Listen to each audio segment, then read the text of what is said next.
India stocks .com के founder Rakesh Arora जुड़े हैं। इनके पास कैपिटल मार्केट में 25 साल से ज़्यादा का अनुभव है। इनसे जानते हैं कि इस समय मार्केट में इनकी क्या रणनीति है। Rakesh ji, good morning. पहले तो एक आपसे जानना चाहूँगा, जो ग्लोबल समीकरण जिस तरीके से बैठ रहे हैं, एआई ट्रेड क्या वापस एक लग रहा है कोलैप्स हो रही है? जिस तरीके से नैस्डैक में, चिप कंपनियों में, कोरिया में गिरावट है, और जिस तरीके से भारतीय सॉफ्टवेयर स्टॉक्स में वापस एक शानदार रैली आई है, इस पर आपका क्या व्यू होगा सबसे पहले? अरे जो जितना बुरा दिखता है उतना होता नहीं है, और जितना अच्छा दिखता है उतना अच्छा भी नहीं होता है। तो सच्चाई कहीं बीच में होती है। तो मार्केट तो पेंडुलम में थोड़ा ऊपर जाता है, थोड़ा नीचे जाता है। तो आईटी कंपनीज लग ही रहा था कि अगर एआई इम्प्लीमेंट करना है तो कोई कंपनीज की जरूरत तो पड़ेगी, और अभी तो एआई इम्प्लीमेंटेशन स्टार्ट भी नहीं हो पाया है। तो मुझे लगता है कि आईटी कंपनीज हो सकता है आगे जाके थोड़ा डिक्लाइन आए, लेकिन अभी तो उनके लिए ग्रोथ मोमेंटम एआई एक टेलविंड की तरह काम करना चाहिए। दूसरा है कि मतलब एआई एक ऐसी चीज है कि वो कोई फैड नहीं है, वो रियलिटी है, और अभी लोग यूज करना स्टार्ट कर रहे हैं। धीरे धीरे उसका इम्प्लीमेंटेशन होगा, तो ऐसे अप एंड डाउन आते रहेंगे। बट ये एक ट्रेंड है जो लंबे समय तक चलने वाला है। तो एक्सेसेस हो रहे हैं मार्केट में, वो अभी करेक्ट हो रहे हैं, बट एक अपॉर्चुनिटी वहां पे भी बनेगी। ओके, एक अपॉर्चुनिटी वहाँ पर भी बनेगी।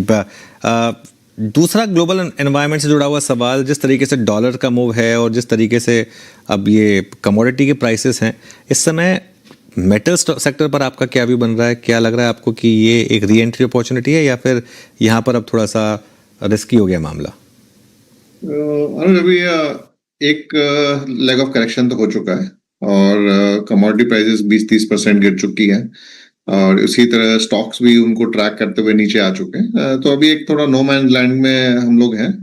अब देखना ये है कि जो बहुत ही फेयर वैल्यू है, जैसे एल्यूमिनियम की फेयर वैल्यू हमें लगता है कि $2600 के आसपास है। अभी अपन 3000 के ऊपर अटके हुए हैं। तो क्या हम 2600 तक जाते हैं कि यहीं अटके रहते हैं? ये थोड़ा डिपेंड करेगा कि ईरान का जो वॉर चल रहा है वो कितना लंबा खिंचता है, उसमें एनर्जी प्राइसेस कितने ऊपर रहते हैं। तो उस पर थोड़ा डिपेंड करेगा। अगर ये वॉर सुलझ जाता है तब तो मुझे लगता है कि एल्यूमिनियम $2600 तक चला जा सकता है, और वो एक अच्छा एंट्री पॉइंट होगा। तो अभी हम थोड़ा नो मैंस लैंड में है। मेरे हिसाब से अभी थोड़ा दूर रहने की जरूरत है। Q1 रिजल्ट सेट अच्छे आ रहे हैं, और अगर थोड़ा कोई बाउंस आता है तो कोई अटके हुए लोग हैं वो निकल सकते हैं।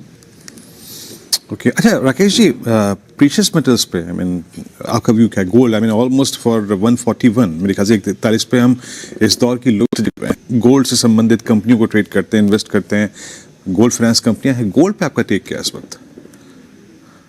तो गोल्ड में अच्छा खासा करेक्शन आ चुका है, और हालांकि इंडिया में गोल्ड पे गवर्नमेंट ने जो 10% की ड्यूटी लगा दी है, नहीं तो मेरे को लगता है कि रिटेल डिमांड थोड़ी पिकअप होती। तो थोड़ा और करेक्शन पॉसिबल है गोल्ड के अंदर, बट ज्यादा डाउनसाइड मुझे नहीं लग रहा है। हालांकि बहुत कुछ डिपेंड करेगा कि यूएस डॉलर इंडेक्स कैसे चलता है। अगर वहां पे डॉलर इंडेक्स मजबूती बनाए रखता है तब मुझे लगता है कि गोल्ड में थोड़ी सी और करेक्शन पॉसिबल है। $4000 पे अटका हुआ है अभी। मुझे लगता है 3500-3600 एक बहुत ही अच्छा एंट्री पॉइंट हो जाएगा। गोल्ड लोन कंपनीज जो है वो वैसे भी 65-70% तक ही देती है, और अभी अगर 4000 का प्राइस अगर एडजस्ट हो जाता है उनके बुक्स में, तो मुझे नहीं लगता कि वहां पे कोई ऐसा डाउनसाइड है। स्टॉक्स ठीक ठाक से स्टेबल है, और gold loan I think positively surprise करेगा। तो अगर किसी को गोल्ड खेलना है तो गोल्ड लोन कंपनी एक बेटर और इजियर वे है यहाँ से खरीदने के लिए। अच्छा, आपका राकेश जी इस वक्त फार्मा पे व्यू क्या है? क्योंकि इस पूरे टर्बुलेंस के फेज में एक इंडेक्स, एक स्पेस, एक कैटेगरी ऑफ स्टॉक्स जिस पे बाजार हाइड हो पाया था, छुपने की जगह ढूंढ रहा था, वो था pharma space. Index all time पे हाई पे था, health care all time high पे था, और लेकिन उस जेनरिक टैरिफ के बाद थोड़ी सी टर्बुलेंस थी इस स्पेस में। फार्मा में हालांकि earning specific, stock specific move अभी बहुत स्ट्रांग है। फार्मा और हेल्थ केयर पर आपका टेक क्या है? मैं तो काफी बुलिश हूँ। हालांकि ट्रम्प ने बोला है जेनरिक फार्मा पे 2 साल बाद टैरिफ लगाएंगे, बट यहाँ दूसरे दिन का पता नहीं है। 2 साल बहुत दूर है, तो कोई टेंशन नहीं है। मुझे लगता है कि फार्मा स्टॉक्स जो थोड़े बहुत करेक्ट भी हुए हैं तो उनको बाय करना चाहिए, और यहाँ से मुझे लगता है कि रैली कंटिन्यू करेगी। तो फार्मा स्टॉक्स पे मेरा काफी बुलिश रुझान है। फार्मा स्टॉक्स पे काफ़ी बुलिश रुझान है। राकेश जी, और कौन कौन से थीम्स हैं जो इस समय आप बैक कर रहे हैं, जहां पर आपका बुलिश नज़रिया है? अनुज, अभी देखिए ऐसा है कि एक तो वैल्यू जो है वो थोड़ा ट्रम्प कर रही है ग्रोथ मोमेंटम। अगर उनको देखें मोमेंटम या हाई प्राइस जो स्टॉक हुआ करते थे, क्योंकि थोड़ा सा भी अगर ग्रोथ पे खतरा आ रहा है तो हम देख रहे हैं कि जो कंपनीज हैं वो काफी शार्प करेक्शन दे रही है। तो मुझे लगता है कि अभी जैसे बैंक्स है, अभी निम का प्रेशर आया था और उसकी वजह से बैंक को थोड़ा सा करेक्शन आया है, बट वैल्यूएशन बहुत चीप है। तो मुझे लगता है बैंक्स तो एक आपको अपने पोर्टफोलियो में रखने ही पड़ेंगे। दूसरा, ये रिन्यूएबल और पावर की थीम है वो अच्छी चल रही है। उसके अंदर जो सोलर मैन्युफैक्चरिंग कंपनीज है वो भी काफी करेक्ट कर चुकी हैं और एक अच्छे स्तर पे है एंट्री करने के लिए। गवर्नमेंट काफी सपोर्ट कर रही है कि इंपोर्ट्स चाइना से ना आए और अपनी स्कीम्स को ऊपर नीचे एडजस्ट कर रही है ताकि डोमेस्टिक इंडस्ट्री अच्छे से चल सके। साथ में पावर कंपनीज में भी अच्छा खासा करेक्शन हो चुका है और कंसोलिडेशन हो चुका है।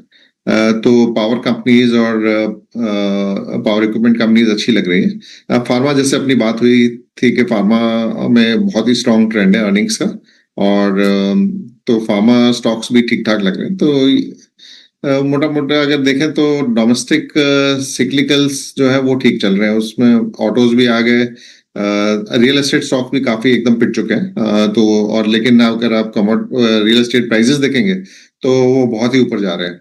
तो मुझे लगता है कि ये डोमेस्टिक सिक्लिकल्स पे हमें फोकस करना चाहिए, और वहीं पे ही वैल्यूएशन भी कंफर्टेबल है। ओके, कैपिटल मार्केट थीम ये काफ़ी अच्छा कर रही है पिछले 2-3 साल से। यहाँ पर क्या व्यू होगा, और ईएमएस स्पेस है, ये दो स्पेसेस पर आपका व्यू जानना चाहूँगा। सो कैपिटल मार्केट थीम मतलब देखिए एसआईपी का जो दौर चला है वो तो थमने से थमता दिख नहीं रहा है और वो चलता ही रहेगा। तो मुझे लगता है कि कैपिटल मार्केट एक सेक्युलर बुल रन में है, और उसमें जो कंपनीज एएमसीज में है उनका तो स्टेबल ग्रोथ चल रहा है, बट जो इन्वेस्टमेंट बैंकिंग और ब्रोकिंग में है उनके लिए थोड़ा ऊपर नीचे होता रहता है। और आईपीओ के ट्रेंड के हिसाब से कुछ कंपनियां काफी लुक्रेटिव वैल्यूएशन पे भी आई हुई है। तो कैपिटल मार्केट एक सेकुलर ट्रेंड है जिसे हमें पकड़े रखना है। आई थिंक 15-20% का कैगर पे ग्रो करेगा ये। ईएमएस थीम बीच में ये मौसम को लेके काफी ऊपर नीचे हो रहा है, एसी सेल्स, तो उसकी वजह से थोड़ा बहुत ईएमएस कंपनीज में करेक्शन आया है। बट सारी कंपनियां काफी डाइवर्सिफाई कर रही हैं, कुछ रेलवेज में चली गई हैं, कुछ डिफेंस में जा रही हैं। तो ईएमएस एक थीम है जो लंबे समय तक चलने वाला। वैल्यूएशन थोड़े हाई है, बट ऑन करेक्शन इनको एक्युमुलेट किया जा सकता है। अच्छा राकेश जी, ये power plus EV stocks I mean या फिर बैटरी स्टॉक्स, ये एक बड़ा मूव देखे गए लास्ट ऑयल शॉक के ड्यूरेशन में। लुक एट एक्साइड, बाकी पावर स्पेस में भी अगर आप देखें तो यहाँ पे आपका सेंस क्या कहता है, कमिटेड रहना चाहिए क्या? आपको लगता है कि पैसा बनेगा इस स्पेस में? हाँ, मुझे लगता है कि देखिए पहले तो यूफोरिया आया था और आईपीओ के बाद स्टॉक्स काफी चले थे, उसके बाद एक स्टीप करेक्शन हमने देखा है, और अब कंपनीज अपने आप को इवॉल्व कर रही हैं, बैकवर्ड इंटीग्रेट कर रही हैं। तो पहले सोलर मॉड्यूल बना रही थी, अब सोलर सेल बना रही हैं, फिर आगे जाके वेफर इग्नेट्स बनाएंगी। तो ये बैकवर्ड कंसोलिडेशन का, इंटीग्रेशन का दौर चलेगा और गवर्नमेंट इसको प्रमोट कर रही है। वो धीरे धीरे सोलर मॉड्यूल से अपनी बेनिफिट हटा के इंटीग्रेटेड मैन्युफैक्चरर्स की तरफ लेके जा रही है। तो इसमें मार्जिन्स जो एक्सपेक्टेशन है लोगों की कोलैप्स हो जाएंगे, मुझे नहीं लगता, क्योंकि बैकवर्ड इंटीग्रेशन की वजह से मार्जिन मेंटेन हो जाएंगे और ग्रोथ रेट में कोई कमी होने वाली नहीं है। ऐसा नहीं लग रहा मुझे कि अभी अभी हमारी दिल्ली काफी दूर है। दूसरा आता है बीएसएस, जो कि भी एक बहुत ही अपकमिंग ट्रेंड है। इंडिया को चाहिए कि एटलीस्ट 4 से 5 घंटे का जो पावर है उसको स्टोर करें, तभी हम अभी 17-18% जो रिन्यूएबल कंट्रीब्यूशन है उससे ऊपर जा पाएंगे। तो बीएसएस एक बहुत ही इम्पोर्टेंट आगे जाके एक सेगमेंट खुल रहा है और काफी कंपनीज इसके अंदर कूद रही है, जैसे कि सोलर मॉड्यूल में हुआ था, सेम यहाँ पे हो रहा है। कम से कम 18 से 20 कंपनियां हैं जो BSS की प्लांट डाल रही है। इसके अंदर स्केल और बैकवर्ड इंटीग्रेशन से ही आगे जाके डिफरेंशिएशन आएगा, बट अभी तो डिमांड इतनी है और गवर्नमेंट उसको सपोर्ट करेगी। तो ये पूरा स्पेस काफी एक्साइटिंग है और मुझे लगता है कि अगले 10 से 15 साल के लिए सेकुलर ग्रोथ पॉसिबल है। ऑब्वियसली कुछ कंसोलिडेशन फेजेस आएंगे बीच बीच में, बट यहाँ पे हमें बने रहने की जरूरत है। ओके, चलिए बहुत बहुत शुक्रिया राकेश जी आज हमारे साथ जुड़ने के लिए, अपना समय देने के लिए हमें।